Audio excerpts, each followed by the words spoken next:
Unlock the secrets to acing the IELTS listening section with these proven strategies. So, you're prepping for the IELTS exam, and let's be honest, the listening test can feel like a total mystery. But what if it wasn't? What if you knew exactly what was coming? Well, that's what we're doing today. We are cracking the code on the IELTS listening test section by section, so you can walk into that exam feeling totally prepared. Let's get into it.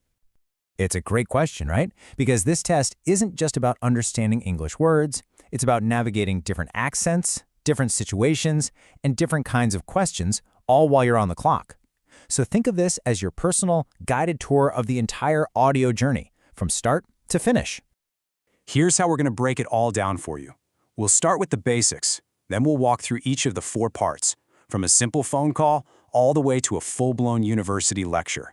And we'll finish up with a super clear roadmap that you can use to guide your own practice.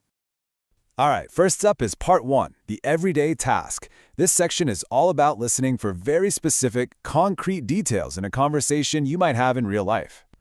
So, picture this. You're going to hear 2 people talking, usually on the phone, trying to book something or make an inquiry. Your job is basically to be a detective. You're listening for those key bits of information, names, addresses, phone numbers, dates, and filling in the blanks on a form as you hear them. And you know what? The flow of these conversations is almost always the same. Super predictable. For instance, a customer calls a shipping company. First, the agent's going to ask for personal details. Then, they'll ask about the item itself, and finally, they'll go over the options. Knowing this structure ahead of time is a huge help. And this is exactly what that task will look like on your paper. Based on that conversation, you'd be filling in those specifics: the name Jacob McCara, his college address, what's in the box, and its value. You can see how every little detail really counts. Now, listen up, because here's a classic test trick. They won't just say a name, they'll often spell it out and then confirm the letters, like M from mother. Your job isn't just to catch the spelling, it's to listen for that confirmation. This is where you really have to be paying close attention. Okay, let's switch gears and move on to part 2. Here, the format changes. We go from a conversation between 2 people to a monologue. That's just one person speaking. It's usually something like a public announcement or a short informational talk. A lot of the time in part 2, you're going to hear something that follows a clear timeline. For example, in a talk about the National Arts Center, the speaker might guide you through its history. It was planned in the 60s, built in the 70s, and then opened in 1983. Your task is just to follow that story step by step. But then, within that same talk, the speaker will shift to giving you some practical info. They might start talking about an upcoming opera, and you need to be ready to catch the day, the time, the location, and of course the price. And they'll just keep going, maybe moving on to a different event, like a film. Again, you're listening for the same kinds of details, but you have to pay really close attention to little things, like a reduced ticket price. They're testing to see if you can catch those finer points. And to finish up, maybe they'll mention an art exhibit. You'd need to note down the schedule, the gallery number, and the really important detail that it's completely free.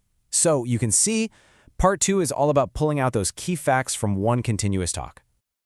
Okay, now for part 3. This is where the difficulty really starts to ramp up. We're back to a conversation, but this time it's an academic one, with up to 4 different speakers all discussing something related to their studies. So let's say the topic is something like the robotic float project. You'll hear several speakers, probably a couple of students and a tutor, discussing what it is and how it works.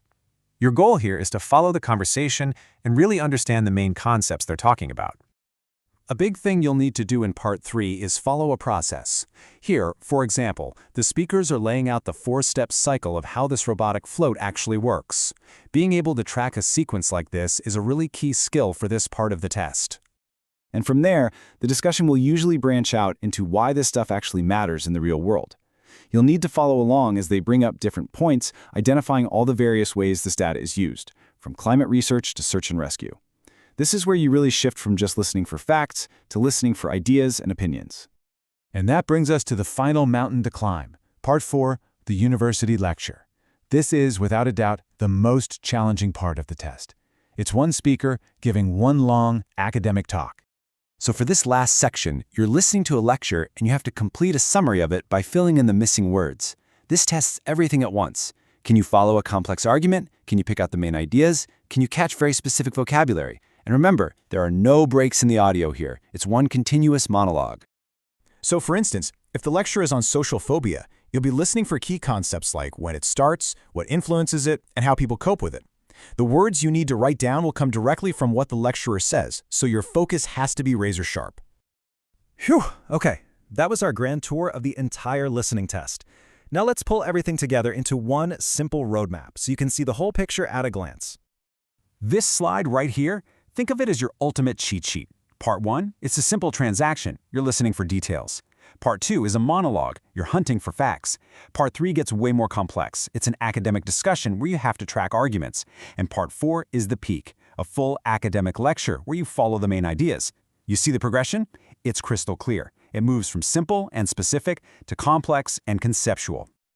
Look, understanding the structure is a huge first step, but the real question is, now that you have the map, where are you going to start?